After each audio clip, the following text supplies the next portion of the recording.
Are your emotions responsible for your health?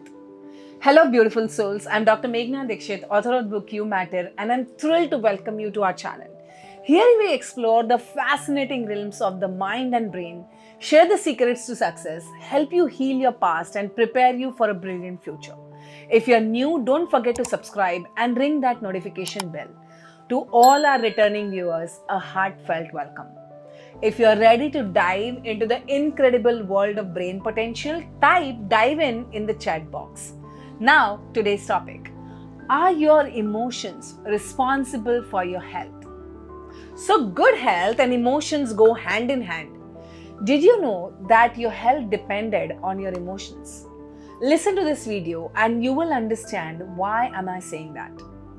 You've heard of the saying healthy mind, healthy body. So how does this work? Let me share with my own little story. I was the fourth child of my parents. My parents wanted a son and they kept trying. We were all sisters. By the time I was born, my mother was reaching her 40s.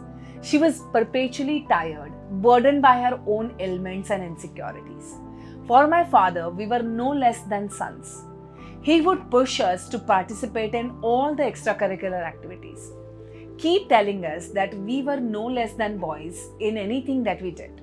Whereas my mother would keep reminding us that we are girls, have to behave a particular way, we had to get married and go away. So as a child, it used to be a very confusing and traumatic situation for me. I would feel torn between the expectations from my mother and my father. I would be confused, angry, sad, disappointed. I was either disappointing my father or my mother. It definitely affected my health. I suffered from chronic bronchitis. Whenever I would get the attack, I would be breathless for days. I've suffered from chronic bronchitis for years, till the time I started understanding the correlation between our mind and body and started on this journey of healing my subconscious patterns and beliefs. Here is what I finally could decode about my health.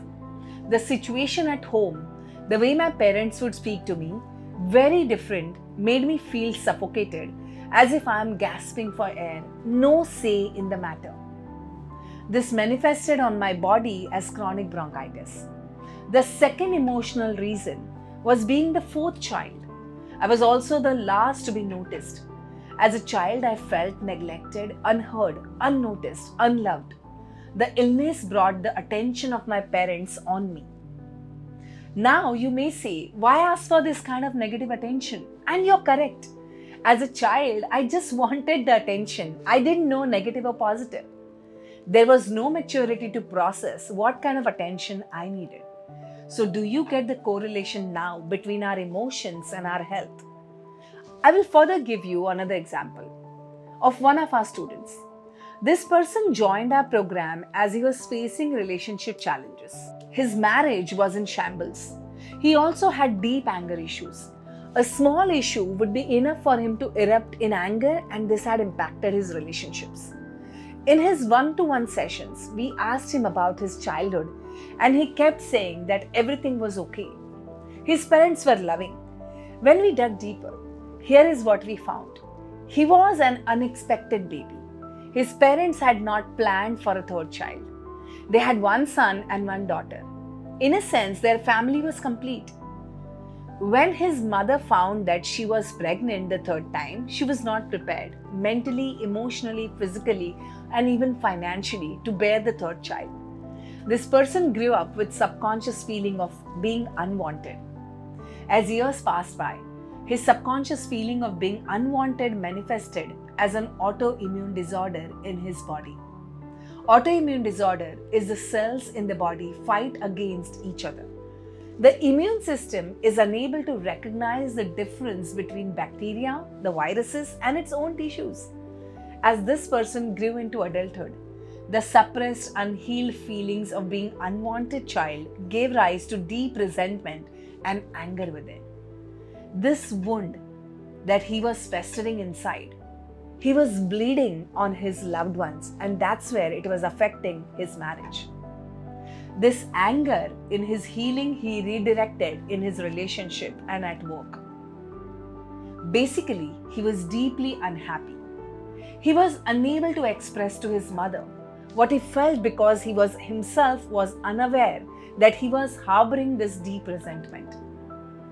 Do you get what I'm saying here? Type I got it, IGI in the chat box. Research has found the link between an upbeat mental state and improved health, including lowering blood pressure, reduced risk of heart disease, healthier weight, and better blood sugar and longer life. In our lifetime, we go through many upheavals. Our lives are never a smooth road. There will be the bumps. How we process these bumps, navigate through them, and build our lives is what determines our health. As a society, we are not taught to express our emotions. I remember if I felt sad and cried, I would be immediately shut down by my elder sister. Parents, they would say, "Why are you crying? Don't cry." We are taught to show the other cheek if someone slaps us. I'm not saying that you have to slap the other person back. But if someone slaps you, then it hurts. Ignoring that hurt, the anger that may have flared up, or the fear that you may have felt because of that aggression needs to be addressed. But because we are not taught or encouraged to look at what we are feeling in this moment, we suppress whatever we feel to survive. Be it anger, jealousy, regret, helplessness, powerlessness, shame or resentment, or any fear. The more and more we suppress, it becomes like a volcano that is waiting to erupt. In some people, it erupts as hypertension or diabetes, or in some people, even cancer. Whereas in some other people, this suppressed emotions can lead to anxiety, panic attacks, and depression. The way in childhood my suppressed emotions lead to chronic bronchitis.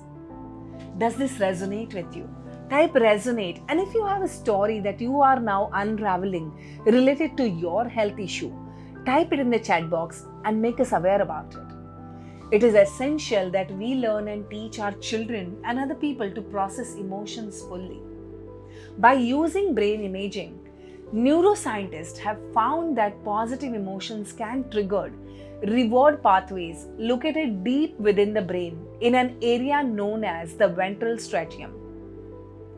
Being emotionally robust leads us to expand our awareness and open up to new ideas and possibilities so that we can grow. So what can you do here? How do you process your emotions? So now get your pen and paper. First is to journal what you are feeling or felt during the day. Second is to acknowledge to yourself that what you are feeling and what you're going through. Most of times we are not ready to acknowledge that we are feeling hurt or anger or regret. Acknowledging helps us to disassociate us from that emotion. Remember, you're not your feeling.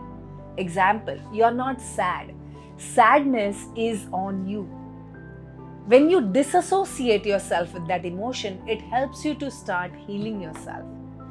Third is to have regular physical activity that will activate the happy hormones in your body, like dancing, running, or exercising. Fourth thing that you can do is learn guided meditation and inculcate a daily practice. Meditate for at least 30 minutes daily. Remember, your emotions are energy in motion in your body. They produce chemicals that can be toxic or healthy. What you feel is what your body will respond to. So the next time you feel that anger or sadness bubbling up, follow these tips that I have given you here and share this video with your loved ones and let them also get the benefit. Share your insights with me in the chat box, and if you like the video, give me a like and share it with someone. Subscribe to this channel and press the bell icon so that you get a notification when I upload the next video, which I do regularly. If you want more help from me in this matter, there are 2 links in the caption. The first one is to register for my live seminar to train your brain to achieve all your goals and feel happy and satisfied. The second one is you can purchase my book You Matter through the link and start your personal growth journey with me. Until then, next time.